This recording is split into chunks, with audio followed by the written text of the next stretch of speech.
Bien sûr, c'est la reconnaissance du droit. On ne pénalise pas les salariés quand ils ne sont pas en grève. Alors, quand ils sont en repos, ils ne sont pas en grève par principe. C'était une forme de grève déguisée. Non, ça c'est une interprétation de la direction de la SNCF.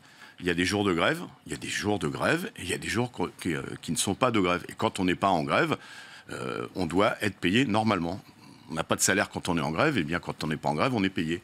Donc c'est une très bonne décision du tribunal qui redit le droit, et c'est une très bonne chose. Alors, la direction de la SNCF a déjà dit qu'elle allait faire appel, mais finalement, est-ce que ce n'est pas votre seule victoire? Qu'est-ce que vous avez obtenu au terme, finalement, même si la grève continue, qu'est-ce que vous avez obtenu dans le cadre de ces discussions tendues avec la direction de la SNCF et le gouvernement? La première chose, c'est qu'on puisse, et c'est pas suffisant d'ailleurs, qu'on puisse avoir un vrai débat sur le service public du ferroviaire. Ça a été trop longtemps occulté, et d'ailleurs la loi ne règle pratiquement aucun problème. Donc ça, avoir un débat sur le service public du ferroviaire, et d'ailleurs je pense que malgré que le gouvernement a essayé de limiter le débat sur le statut des cheminots, nous avons réussi à faire en sorte qu'on puisse parler du service public du ferroviaire. Pas suffisamment. Et d'ailleurs, je lance un défi aujourd'hui. Je propose qu'on puisse avoir un débat avec le Premier ministre, face à face, tous les deux, sur l'enjeu du service public du ferroviaire. Un débat télévisé, ouais, je vous donne des idées. Donc l'invitation est lancée. Et nous, à Territoire d'Info, on est preneurs. Vous lui poserez la question, je crois qu'il est en Chine, mais dès qu'il revient, vous pouvez l'interroger, parce qu'il y a besoin qu'on continue à parler. On n'a pas réglé le problème des petites lignes. Ça, c'est les régions? Non. L'aménagement du territoire... Le gouvernement dit que c'est les régions. D'accord, mais l'aménagement du territoire, c'est un problème de l'État. L'État doit veiller à ce que tous les citoyens dans cette République aient accès aux mêmes services publics. Or, l'État renvoie sur les régions l'ouverture à la concurrence et la possibilité, la reprise des petites lignes. Or, je ne connais aucun investisseur privé qui va investir de l'argent pour emmener les enfants à l'école par le train, passer leur bac par exemple. Vous voyez ? Aucun.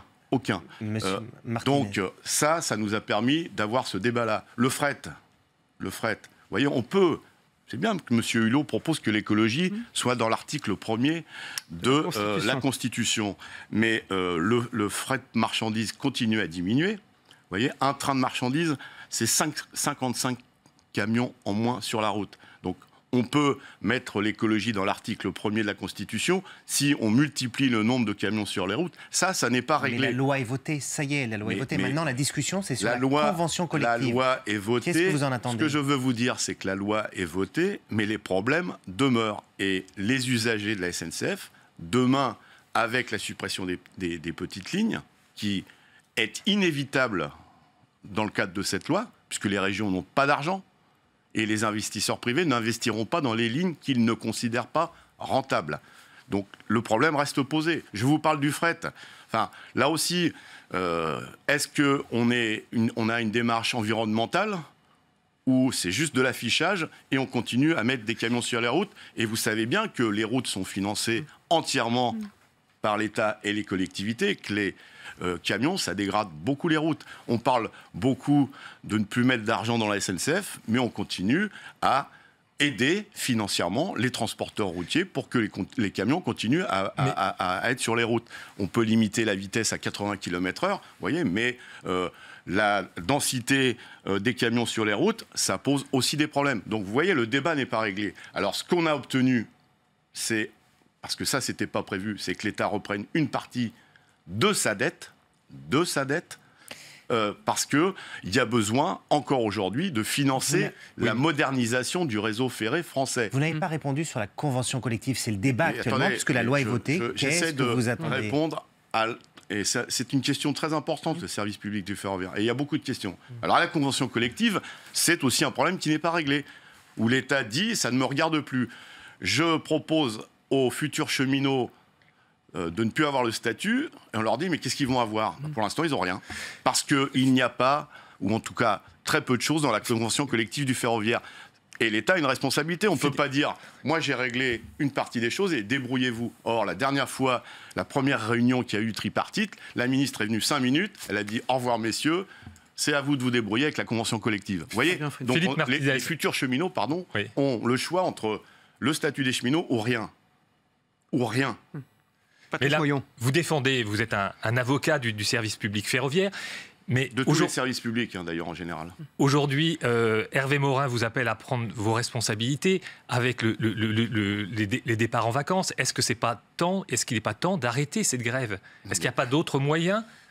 Mais il y a des tas de moyens. On a distribué des milliers de journaux d'information aux usagers. Parce que, évidemment, les premiers intéressés par le train, c'est ceux qui le prennent. Il y a des sondages d'opinion qui sollicitent beaucoup de monde, mais les premiers qui sont concernés, donc il y a des tas de choses. Mais la grève reste aussi un moyen d'action. Quand on n'est pas écouté, le moins qu'on puisse dire, c'est qu'on n'est pas écouté par le gouvernement. Alors justement, la CGT a décidé de poursuivre la grève au-delà du 28 juin. Est-ce que la CGT d'ailleurs. Alors, en tout cas, la CGT, vous l'avez annoncé. Est-ce que vous pouvez nous confirmer que le 6, le 7 et le 11 juillet, vous appelez à une grève? Les décisions ne sont pas prises. Enfin, en tout cas, mes camarades cheminots... Vous le direz quand pour les usagers? Parce que c'est ce que regardent les téléspectateurs aujourd'hui. Mes camarades cheminots en discutent et il y aura... En tout cas, les actions ne sont pas terminées. Ni là, ni à la rentrée. Mais l'idée, c'est quoi? C'est de prendre les gens au dépourvu que le matin... Expliquez-nous l'idée qui consiste... Vous êtes passé d'un calendrier sur 3 mois... Monsieur, allez sur un quai de gare tous les matins, les jours où il n'y a pas grève, par exemple, et vous verrez les problèmes qui existent. Donc, c'est ça l'enjeu du débat aujourd'hui. Il faut arrêter de nous dire que ça fonctionnerait très bien, sauf les jours de grève. Ça se saurait. Et donc, l'enjeu et le débat que nous portons aujourd'hui, c'est ça. Et vous changez de mode d'action, on le voit bien. Pourquoi vous dites ça? Vous passez d'une grève perlée, 2 jours de grève tous les 5 jours, il y a eu un planning de grève. Des dates ciblées sur les départs en vacances.